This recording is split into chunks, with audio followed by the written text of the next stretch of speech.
Hi, this is Kristina here again. Good to see you again. Thanks for all your interest and your comments from last week's video on 5 components of piano practice. So this is going to be a continuation of that video. I'm going to start unpacking the 5 different components that I talked about. And one thing I said in the video is that I really want to talk more about that one component of like technical exercises, which I said basically it's scales and arpeggios. Now there are many different kinds of scales and many different kinds of arpeggios that you should be studying, especially if you're an advanced player. But regardless of where you are, there's one that you have to know for sure. And I tell my students, you have to know like so well that there's no doubt in your mind what the scale is in every key. And that's 5-finger scale. I call it 5-finger scales, major 5-finger scales. It's also known as major pentascale. I don't use the word pentascale because I think it can be confusing with pentatonic scale, which is also 5-note scale. 5-finger scale is basically the first 5 notes of the major scale, which is consisted of 7 notes. So we're just doing the 5.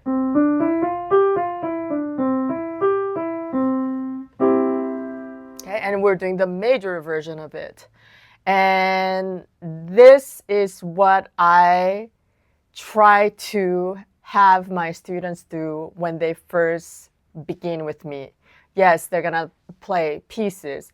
They're gonna do other things like learning how to read music or, rhythm activities. But while I'm doing this, I want them to master all 12 5-finger scales, 12 because every key has a scale, without a doubt in their mind. I say you just have to know, right side up, upside down, right from the left. So why? Because in music, this is the neutral point of how we understand everything else in music and music theory. It's not because the major scale is the most important scale. I mean, you could argue that it is the most important scale. It could be. It may not be. But it doesn't matter. This is how we start understanding music. This is the neutral point. This is the zero of music. Okay?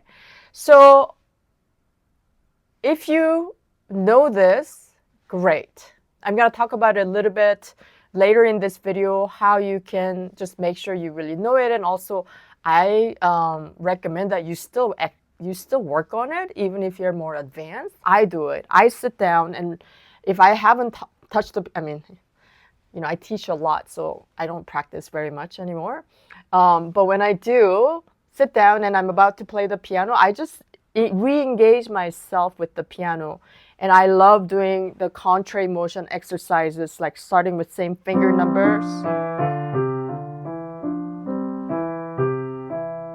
And I loosen up, and I just remind myself very slowly how to use good technique.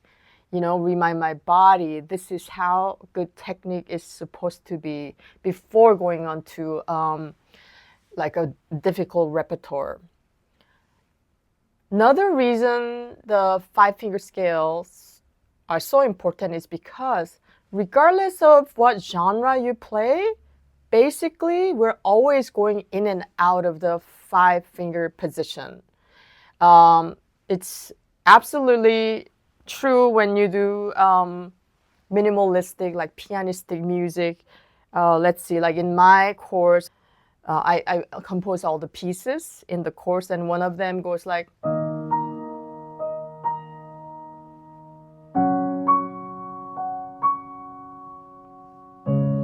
Even though this is a beginner course, I'm having people use chords and I'm having people move around. And that's all based on understanding the 5-finger scales. Okay, so this is my belief that understanding and knowing this so well is so crucial. So if you're new to piano and you don't know how to play,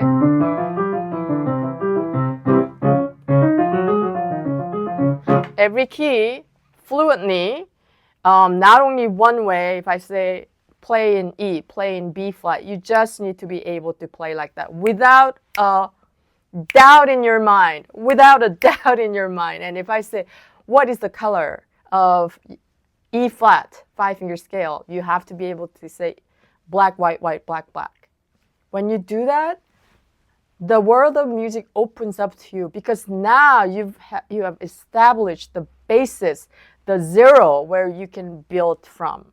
Okay, so my course got launched last week. So if this resonates with you and you realize that you might have played the piano, but you don't know how to do it, I advise you to check it out.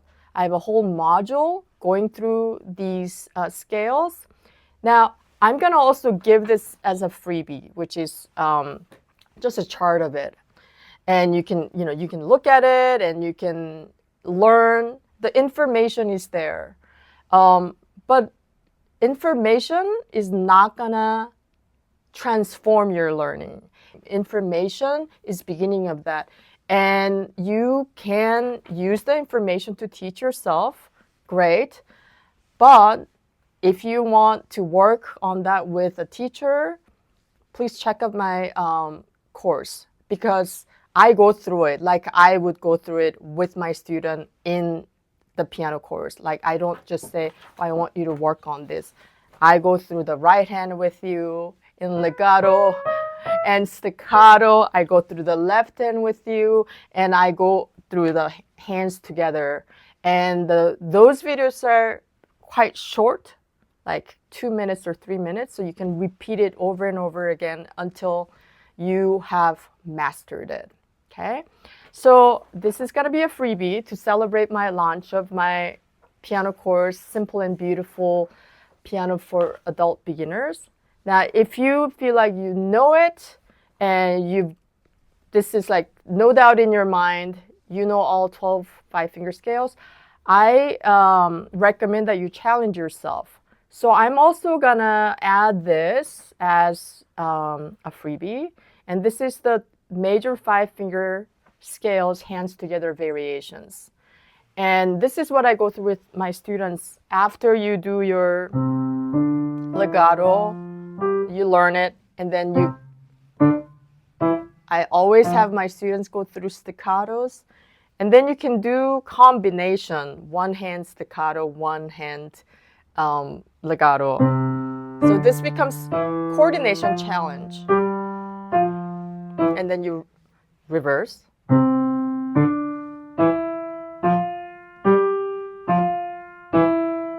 So coordination is something that we have to learn to play the piano.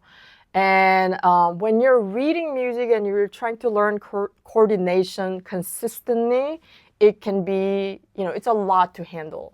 And that's why when you have learned the scale, which is what I do, I teach my students what the notes are, what the fingering is, and then after that, I use these scales as coordination challenges or developing your coordination. Let's see, you can also do like right hand eighth notes, left hand quarter notes, and reverse. I'm playing all of this in C. I love the key of C, but I want everyone to do it in all keys. And another thing that I really love is to do all of this in contrai motion.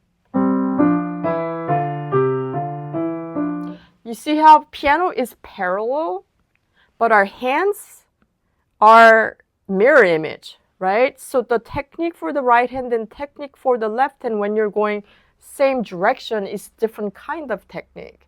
I'm not going to go into that right now, but that's why contrai motion practices are really good, because you get to practice the same technique.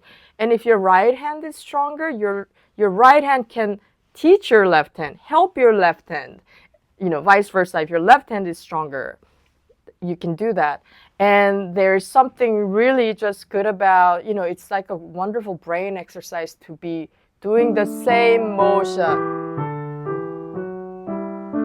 So that's my little speech on the one scale to rule them all. And I hope this is helpful. Please leave your comments about what you thought about the video, and also please keep leaving comments about what you'd like to see in the future. And there's going to be a link to download these for you. And I'll just be absolutely honest with you, we're going to ask for your email address, and then you'll get a link to the download. And you can always unsubscribe if you feel like, this is too much. I try not to send too many emails because I don't like to get too many emails.